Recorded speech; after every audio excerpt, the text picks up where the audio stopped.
नमस्कार मंडळी, आज आपण बघणार आहोत गावरान छोटे टमाट्याची चटणी। चला तर मग रेसिपी सुरू करूया। सर्वात पहिले मी इथे घेतलेले आहे ताजे गावरान छोटे टमाटे। आपल्याला या टमाट्यांचे देठ काढून घ्यायचे आहेत। एक एक करत मी सर्व टमाट्यांची इथे देठ काढून घेणार आहेत। या गावरान टमाट्याची चटणी खूपच छान लागते, आपण एक वेळेस नक्कीच ट्राय करा। तुम्ही जर चॅनलवर नवीन असाल तर चॅनलला सबस्क्राइब करा।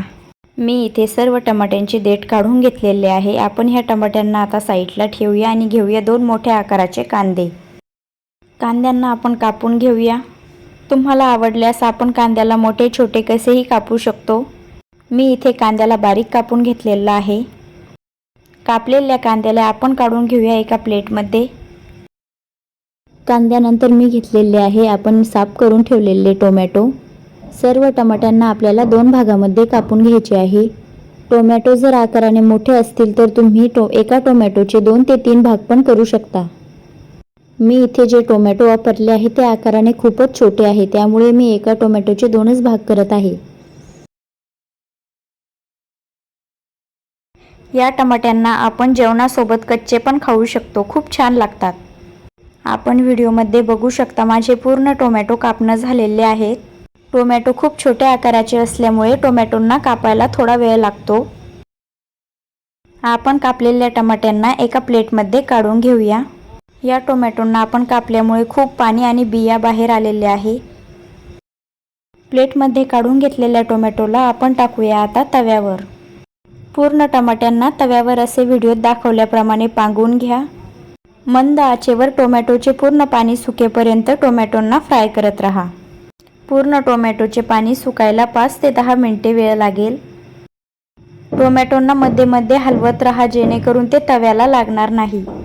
आपण व्हिडिओमध्ये बघू शकता पूर्ण टोमॅटोचे पाणी सुटलेले आहे। आपल्याला हे पूर्ण पाणी जाळवायचे आहे। पाणी जाळल्यानंतर खूप छान टेस्ट येते चटणीला। आपण व्हिडिओमध्ये बघू शकता टमाट्याचे पूर्ण पाणी सुकलेले आहे। या टमाट्याच्या चटणीला आपण एका प्लेटमध्ये काढून घेऊया। आपल्या तव्याला थोडी चटणीही लागलेली आहे। तव्याला आपण परत एकदा साफ करून घेऊ। मी इथे तव्याला स्वच्छ करून घेतलेला आहे। त्यावर टाका आता 1 चमचा तेल। तेलाला चांगले गरम करून घ्या आणि त्यामध्ये टाका चिरलेला कांदा आणि अर्धा चमचा जिरं। जिरंला कांद्यामध्ये मिक्स करून घ्या आणि कांद्याला सोनेरी रंग येईपर्यंत परतून घ्या। कांदा चांगला सोनेरी झाल्यानंतर आपण टाकूया त्यामध्ये काही सुके मसाले, जसे की अर्धा चमचा लाल तिखट, अर्धा चमचा हळद, 1 चमचा कांदा लसूण मसाला। या सर्व सुक्या मसाल्यांना मी कांद्यामध्ये मिक्स करून घेतलेलं आहे आणि 2 मिनिटं कांद्याला परतून घ्या। लगेच त्यामध्ये टाका आपण परतून ठेवलेले टोमॅटो। परतलेले टोमॅटो आणि तळलेला कांदा आणि मसाले हे सर्व मिश्रणांना आपण एकत्र करून घेऊया। चटणीचे तेल सुटेपर्यंत चटणीला आपल्याला परतून घ्यायचे आहे। चटणीला 2 मिनिटे शिजू द्या आणि त्यावर टाका चिरलेली कोथिंबीर। कोथिंबीरला चटणीमध्ये मिक्स करून घ्या। आता आपण टाकणार आहोत त्यामध्ये एक अर्धा लिंबू। लिंबाच्या रसाने टोमॅटोच्या चटणीची चव आणखी वाढते। त्यासोबतच त्यामध्ये टाका एक छोटासा गुळाचा खडा। लिंबाचा रस आणि गुळाचा खडा दोघांनाही चटणीमध्ये चांगले मिक्स करून घ्या। गुळाचा खडा विरघळेपर्यंत चटणीला आपल्याला परतत राहायचे आहे। सर्वात शेवटी आपण घालूया चवीनुसार 1 चमचा मीठ।